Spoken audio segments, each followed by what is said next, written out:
Hi, everyone. Thanks so much for coming back. My name is Leisha Renice, and welcome. Welcome, welcome, welcome. My word for the year was play. For 2020 was play. Play meaning have fun, make a mess, do things that interest me, do things that I've always wanted to do. I wanted to make a list at the beginning of the year of things that I've always wanted to try and do and just do them. I just wanted to have fun with them.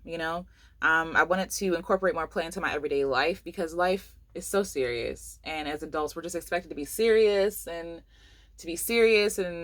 I'm tired of it. I feel like we're all children at heart. I feel like we all want to create, we all want to make, we all want to try things, but for fear of people's judgment and for fear of failure, for fear of not being looked at as responsible or whatever, or for fear of losing, we don't do it. We don't try. And I wanted to give myself permission to try. I wanted to take the pressure off of my art to make me money or lots of money anyway, and remove all expectations and just have fun.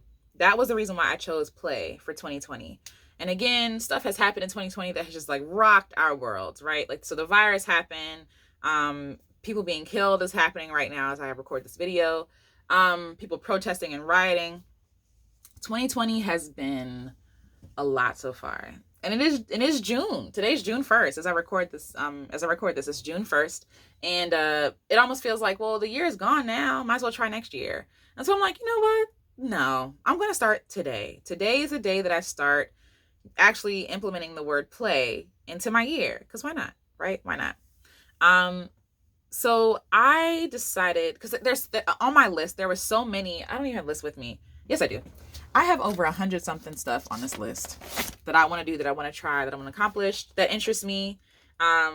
Like stuff like swim with manatees. I don't know when that's going to happen, or dolphins. Get a song sync license. Some stuff is just out of my control, but there are other things that I want to do, like create a zine, of images and writings and give it to people. Like that's stuff that I want to do. So what I did was compile a list of things that I wanted to do, from my old notebooks and also from stuff that I've just been too afraid to admit that I want to try for fear of failing or for judgment or whatever. And I wrote them down on this list. It doesn't really matter. I wrote down a list, and from that list, I realized, if I dedicate a whole month to everything, I'm not going to be able to get all this stuff done. So what I decided was that I'm going to do a 52-week creativity challenge. And again, if it goes over, that's fine. If it's less than that, that's fine too. But every week, I'm going to give myself a project or an interest or a fear to overcome and just try it, right? So this first one, the first challenge, is actually implementing it and doing it and recording a video and sharing it with you guys, because that's how I'm going to be held accountable, right? Yeah. So the creativity challenge is personal to me because I'm multi-passionate. I love a lot of things. I like trying different things. Right now I'm getting into vector art. Like, I'm a musician, I'm a singer, I'm a writer, I'm a photographer, and right now I'm getting into vector art. And I have all of these ideas and all these things I want to try, things I want to make with my hands, things that interest me. And I always felt like, well, if they don't fit in these 4 things, then I can't do them. Or they have to be like a side project or whatever. And it's like, well, but I don't want to live by these rules. Who gave me these rules? Why is it bad to be able to follow all my passions, to follow all my interests? Who made these rules? And why do we have to follow them? And I just decided to not follow them no more. I've always been told to pick one thing and to stick with it. And that felt like prison to me. I don't want to pick one thing. I want to live many lives in this life. I want to do many things. I want to have multiple jobs, multiple streams of income. I want to have many interests and many things I just do for fun, and I don't want to be held back. We're taught, it's crazy because growing up in school, like, it's like we're doing all these different things. You're taking art classes, music, we're writing, we're taking English and math, and like the world is like our oyster. The higher we get, like the more we matriculate through the system, the more narrow our focuses begin. By junior year, if not sophomore, the pressure is put on you to figure out what you want to do with the rest of your life. That's right. As a 14-year-old, 15-year-old, 16-year-old, the pressure is put on you to be like, so what are you going to go to college for, right? And in college, you have to pick a major. There's just one thing. Like, you have to pick one thing and then get out of there and then apply that thing for the rest of your life, right? And they make you take electives. I think it's a trap, but that's a whole other conversation. They make you take electives to become more well-rounded, even though I feel like you become well-rounded in your childhood years because we did everything in school, but that's a whole other conversation. But you're expected to just pick one thing, or maybe two, or maybe like two majors and a minor or something. You know what I'm saying? But like, it's always just like, you got to pick one thing. And that just never fit well with me. There were so many things that interested me and so many things I couldn't try in my college career because it didn't fit into the system or into the schedule of me graduating. So I figured, why not just relive that experience? Why not just create my own school, so to speak, or my own play year where I can try different things that I'm interested in and just do it for the sake of it, not for a grade or where I got to pay tuition and all this other stuff, or, pay cheaper prices for like a class on it, where I can just have fun with it. So yeah, I just never wanted to do one thing. I wanted to do multiple things. And this is my opportunity to try multiple things. Yeah, people make it seem like you should only do things when you're good at it. And that's a lie. Like, again, we're graded our whole lives. We're given evaluations when we're at jobs. We're all working towards a system to prove that we're good enough, right? And so that's why people are risk averse the older we get, because it's like, well, if I'm not good in it, then I shouldn't do it. And we're also told that, like, if it don't make money, it don't make sense. And that's not true. That's not true. It's something I'm unlearning. While money is beneficial, and I'll take it, right? That's not the end all be all. And it's not the final judgment for why I should or should not do something, or why I should not try something. Yeah, but people make it seem like if you're not good at it, it's not worth the try. I doubt that, because one, in order to get good at something, you have to try it. You have to be bad at it first, right? That's the first thing. But also, sometimes you just do it because it's fun. Again, like I mentioned before, I can't paint. I'm not good at it, but I love doing it. It feels so good to paint, like just to use colors and like the brush on the thing. It's just fun. Being able to make something out of nothing makes me feel really good. And that is reason enough to try it and reason enough to do it. Will I try to be out here selling my art? Probably not. I'll be gifting it to people, like I gift my mother stuff, and but it's my mom and she's gonna support me, but my art will probably not be in a museum, and that's okay, because that's not the goal. The goal is not to just like, oh, I want to be one of the greats in painting. It's like, no, I just want to make stuff because it's fun. So yes, let's get to the goals of the project. So I wrote down some notes so that I can stay on task. But yes, I'm so excited. I'm really excited about this. I don't know if I can tell. But the goal number 1, explore my interests and curiosities without the pressure and without expectations. So again, without the pressure of making it make money for me, without expecting it to be perfect, which kills the fun in the first place, and without expecting it to be long term, right? Okay, so it'll be fun. It's only for a week, and it'll feel good. And if I don't like it, I can always change my mind. 2, to give myself time to play with in short periods of time.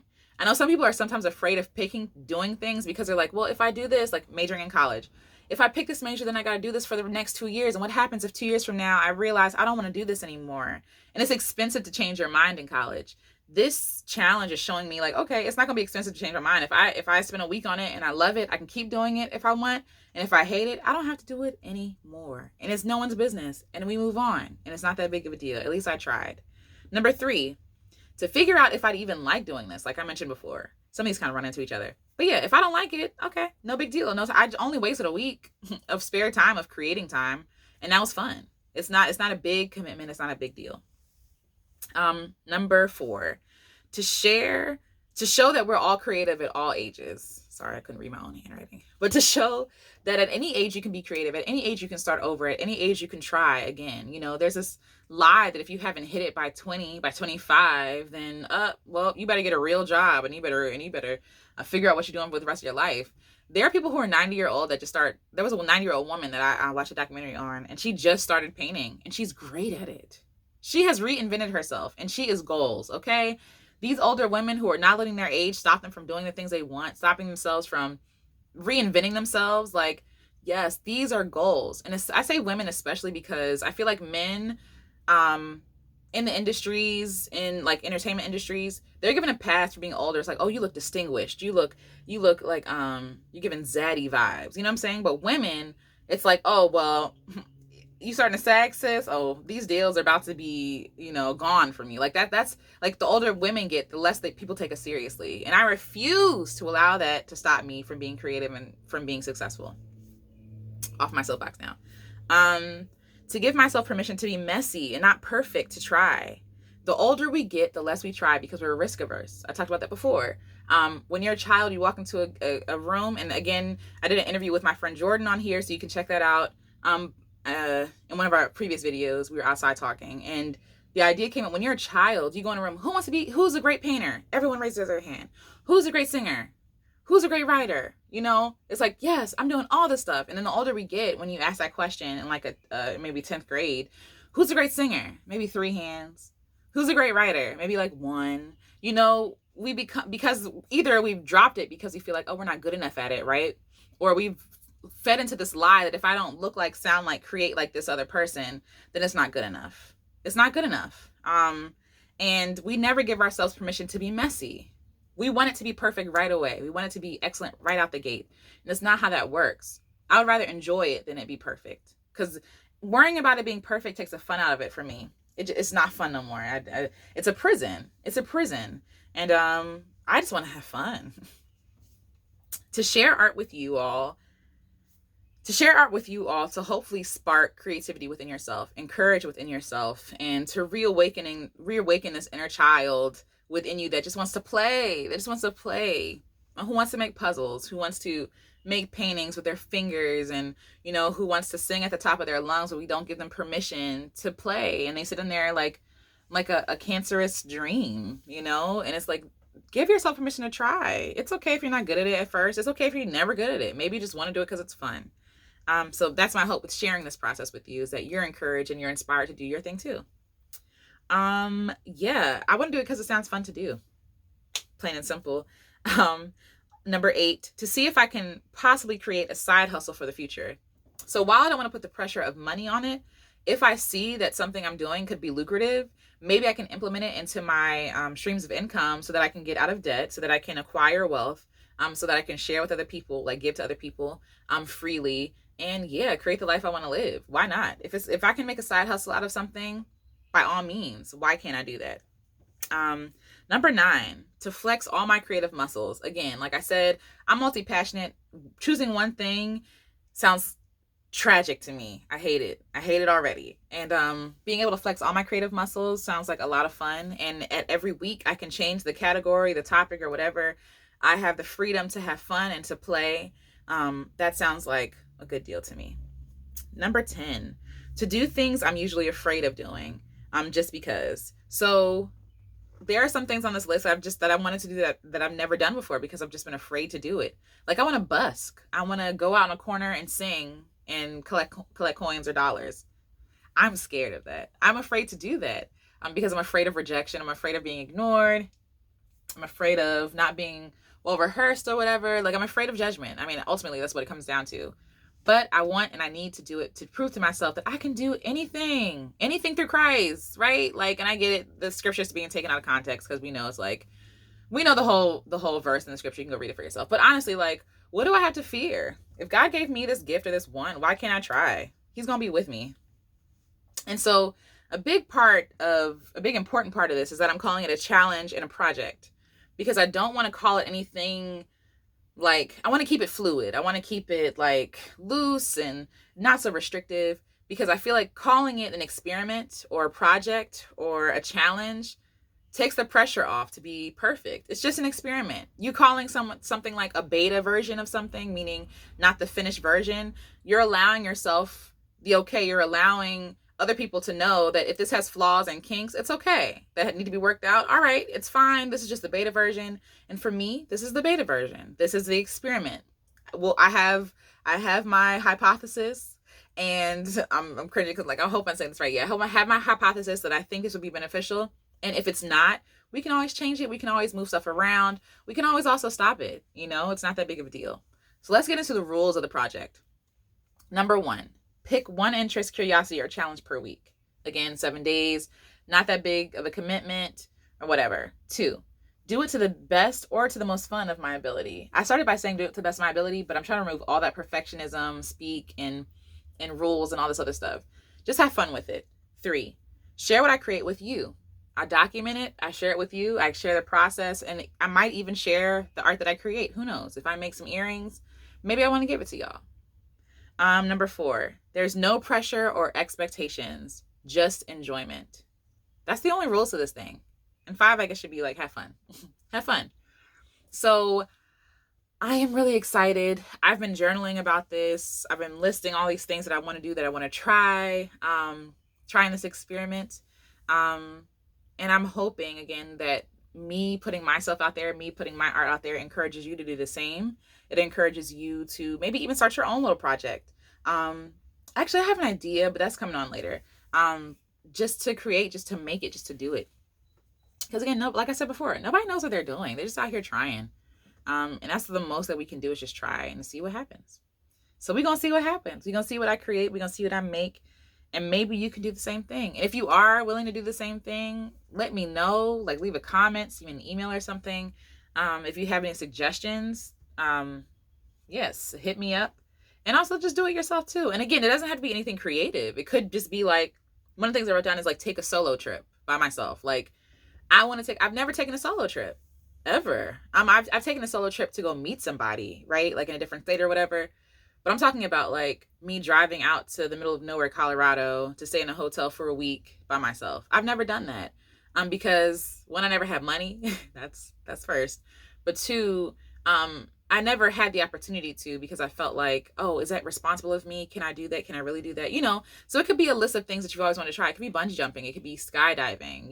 These are like, general ideas that people usually have on their like live life list. But one of mine is swimming with dolphins, because I'm deathly afraid of water creatures swimming up to me in the ocean. I'm fearful of that. That is a fear, and I want to be able to conquer it.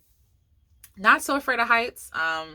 So jumping out of an airplane sounds fun, but like, it's not really a thing that's like, oh, this is like holding me back. It's like, no, but swimming in the ocean, like being out in the middle of the ocean, frightens me. And so I want to go swim with dolphins and get over my fear, or be like, I did that and it's actually not that bad. You know what I'm saying? Even though there are some scary creatures in there.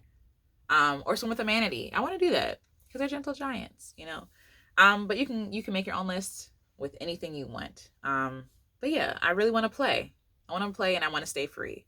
So I hope you're playing around. I hope you're staying free.